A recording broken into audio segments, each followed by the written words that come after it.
Hey everybody, okay, I'm back to do the reviews of the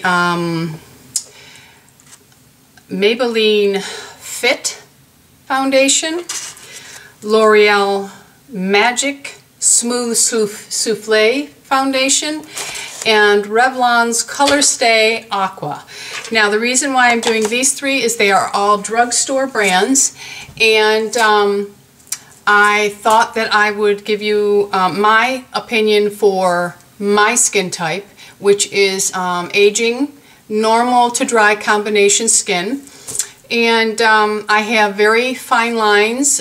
You can see where all of my lines form on my face, so I'm going to talk about how they wear in regard to a more mature skin.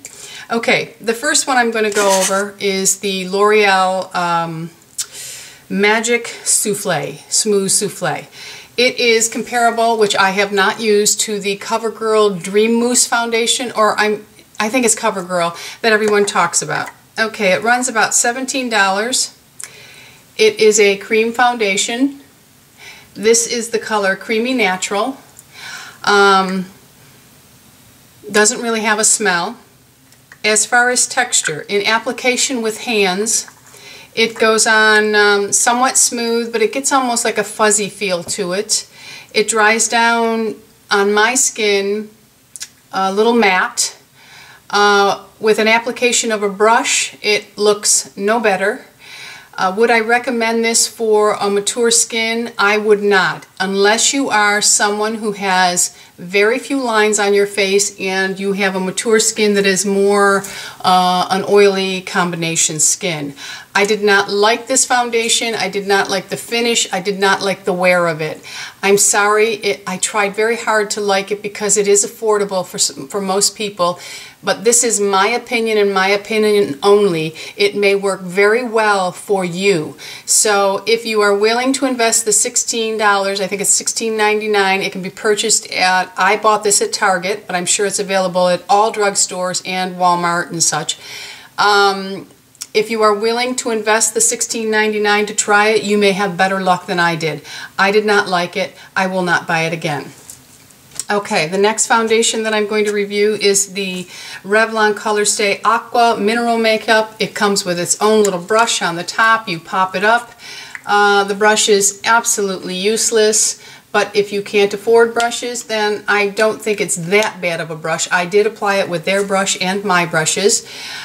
This one here has a it has a smell to it that I find a little medicinal, okay? And I feel, compared to, now I use Bare Essentials, I use Laura Mercier, and I also have Christian Dior's mineral powder. And this one goes on, and when I say go on, I mean it goes on with the same feel on the brush as to your skin as the Christian Dior, because it has the water to it, Aqua. And Christian Dior's, when you first place it on your skin, it feels almost wet. This one goes on the same way, but the finish is nowhere in comparison to Bare Essential, Laura Mercier, or Christian Dior. This one I think was between the $15 and $20 range. It has more of a sheen to it, but it's not the same type of sheen that you get from Laura Mercier or Bare Essentials or the Christian Dior. Its sheen looks more like glitter almost to me. It did not wear well in the fine lines that I do have on my face. I had a slight itch using it, which I know is normal in some mineral foundations for some people. I have never experienced that with the other three that I use. Now, saying that it's not good for my type of skin, remember that I am a normal to dry combination. It may work better if you are a normal combination or perhaps an oily skin, but I don't think that most people who have oily skin like to wear mineral foundation. However, this may be comparable to the Bare Essentials Matte as far as how it felt on my skin. The look was definitely a shinier look than the other three mineral foundations that I mentioned. Now, this would probably work very well for young skin, or I would say anybody that hasn't gone through a hormonal change and their skin is changing on them, I would recommend this for them to try, because it wasn't awful. It just didn't work well with my skin tone. So, if I had a daughter and she wanted to start out in mineral foundations, I would try this one for her and see if it worked well. Okay, so that's my review on that. I'd give it 1 thumb up and 1 thumb down. Okay, but not completely voted off the island, because it wasn't as bad. The L'Oreal, but I would boot right out, because it was, to me, it wasn't a very good makeup at all. Now this one here I was surprised with. This is the Maybelline Fit Me foundation. I think this ran about between $13 and $16. I bought it at Target. It is just hitting the shelves now. Some places are getting it out earlier than others. I know it wasn't out when I was in Florida, and then I heard one other girl on YouTube do a review on it, and I would probably agree with mostly everything she said. I think I'm probably about 10 years older than her. So here's what I said about this. I wore this all day yesterday, and it goes on really nicely. It has, I'd say, a medium to sheer coverage, but you can, layer, and it does layer up.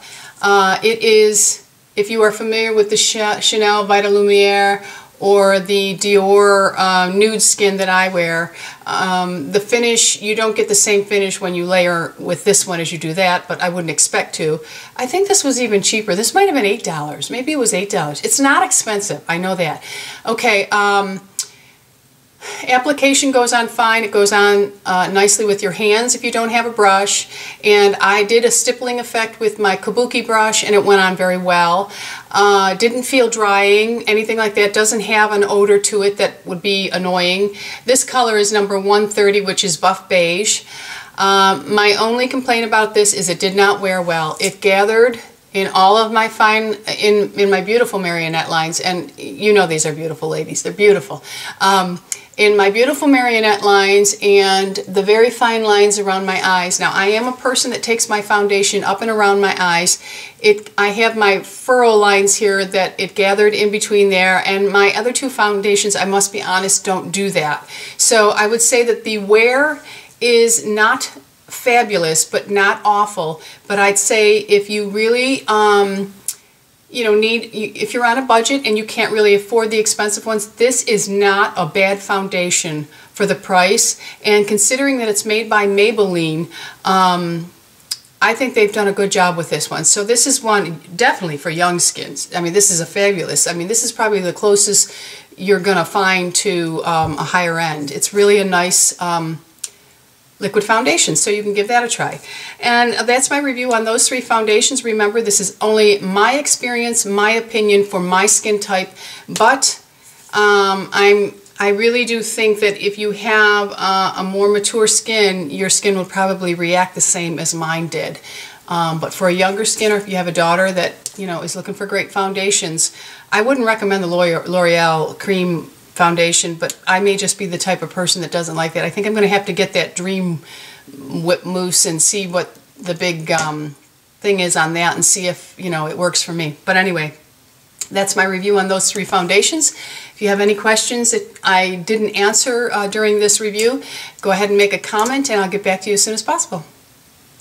And that's it for this review, and I hope you have a great day, great night, wherever you are in your part of the world, and I'll be back soon. Thanks for stopping by. See ya.